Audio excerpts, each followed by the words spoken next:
Bisa ladeni Jepang, strategi Sintayong dipuji tepat. Buat punggawa Garuda bisa bersinar, Arya Sinulinga senggol kontrak Sintayong. Simak informasi selengkapnya berikut ini.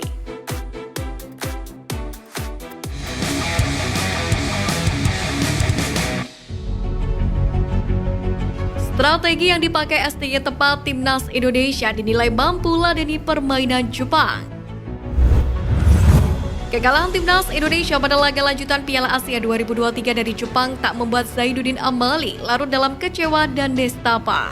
Wakil Ketua Umum PSSI ini bahkan tetap menilai bahwa para punggawa Garuda sudah bisa meladeni permainan dari Samurai Biru. Menurut Amali, secara keseluruhan, performa Timnas Indonesia sudah meningkat selama Piala Asia 2023 ini. Kita sudah lihat bagaimana perjuangan Timnas. Anak-anak kita, saya kira melawan negara dengan peringkat jauh di atas kita, tapi bisa meladeni permainan Jepang.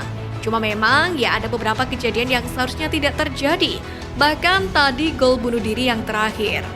Ucap Zainuddin Amali. Sementara itu, legenda sepak bola Indonesia Ruli Nere memuji racikan strategi pelatih Timnas Indonesia Sintayong pada laga kontra Jepang di Piala Asia 2023 semalam. Menurutnya, kendati tak mampu membuat Indonesia mencuri poin pada laga ini, namun racikan taktik pelatih asal Korea Selatan tersebut sudah tepat. Sesuai dengan target awal, apa yang dilakukan Coach Sintayong benar. Kita main bertahan dengan formasi 5-4-1 sudah benar, namun begitu kalah ia mengubah permainan karena kita harus menang. Nah, ketika menyerang ini ada celah di permainan kita. Ini yang dimanfaatkan oleh Jepang, kata Ruli. Namun demikian, kendati kalah, menurut Ruli ada hal baik yang bisa ditunjukkan punggawa Indonesia dari laga kontra Jepang ini, di mana mereka sudah menunjukkan permainan ciamik untuk berusaha menahan serangan Samurai Biru. Pada kesempatan ini ia menyoroti aksi gemilang dari wonderkid Timnas Indonesia Marcelino Ferdinand dan kiper Hernando Ari yang dinilainya tampil sangat bagus. Pujian juga terlontar dari pengamat sepak bola Akmal Marhali terhadap para punggawa Timnas Indonesia untuk penampilan mereka pada laga kontra Jepang. Kendati kalah pada laga tersebut, Rafael Struijk dan kawan-kawan dinilai sudah menunjukkan penampilan terbaik mereka dan itu pantas untuk diapresiasi.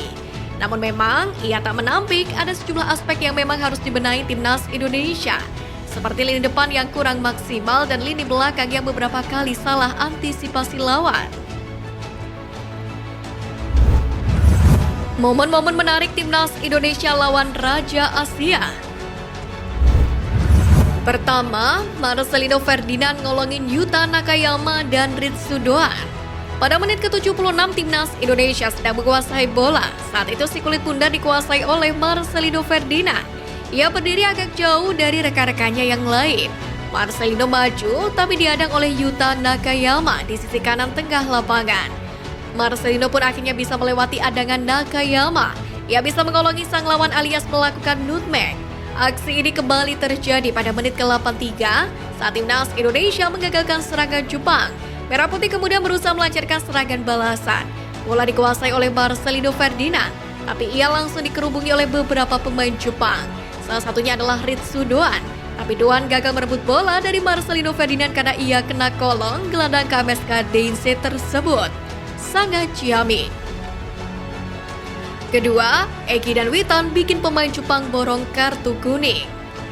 Saat Timnas Indonesia menguasai bola pada menit ke-68 dan berusaha menyerang dari sisi kiri, Witan yang membawa bola rupanya diadang oleh Wataru Endo, sang bodyguard yang bermain di Liverpool. Hasilnya, Endo malah dikartu kuning oleh wasit. Pasalnya tangan kirinya kedapatan menyentil wajah Witan.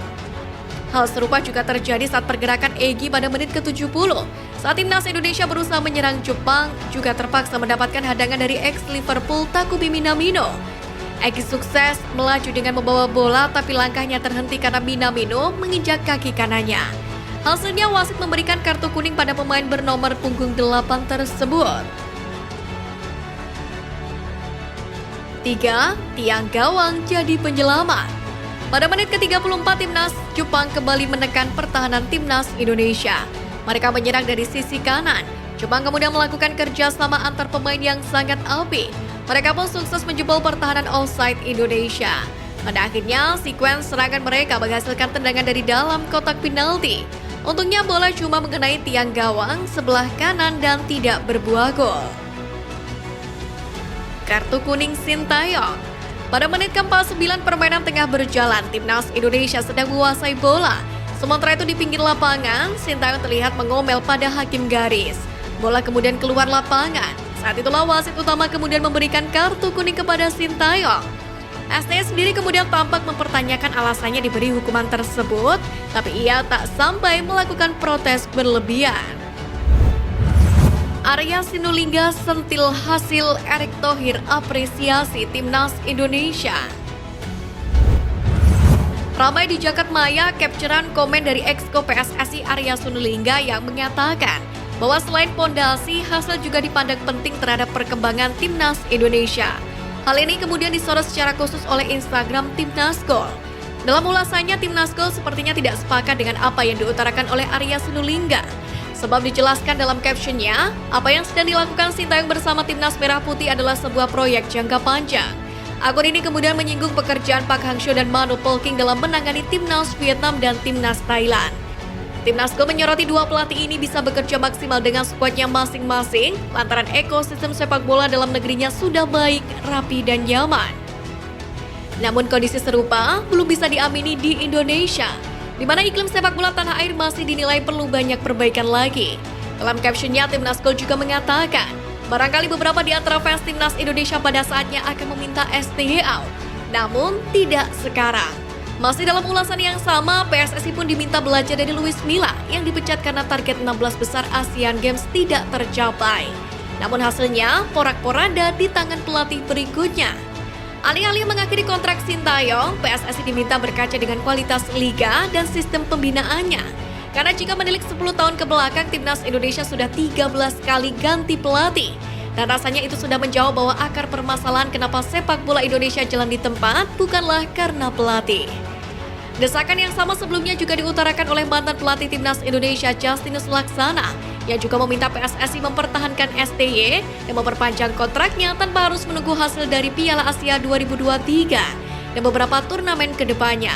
Karena sebagai seorang yang pernah menangani tim nasional, ia merasa juru taktik asal Korea Selatan ini sudah membawa perubahan yang sangat besar di tubuh timnas Indonesia.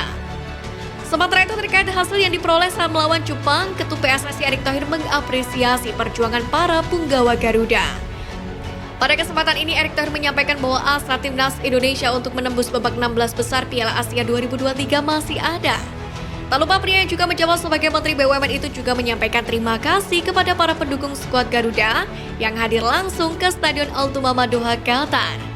Kini seperti yang dijelaskan oleh Wakil Ketua Umum PSSI Zainuddin Amali, bahwa nasib pelatih Korea Selatan tersebut bersama timnas Indonesia berada sepenuhnya di tangan Ketum PSSI Erick Thohir. Menurut Amali, Komite Eksekutif atau Exco PSSI sudah menggelar rapat beberapa waktu yang lalu. Dalam rapat tersebut, mereka bersepakat menyerahkan keputusan soal nasib Sintayong kepada Erick Thohir.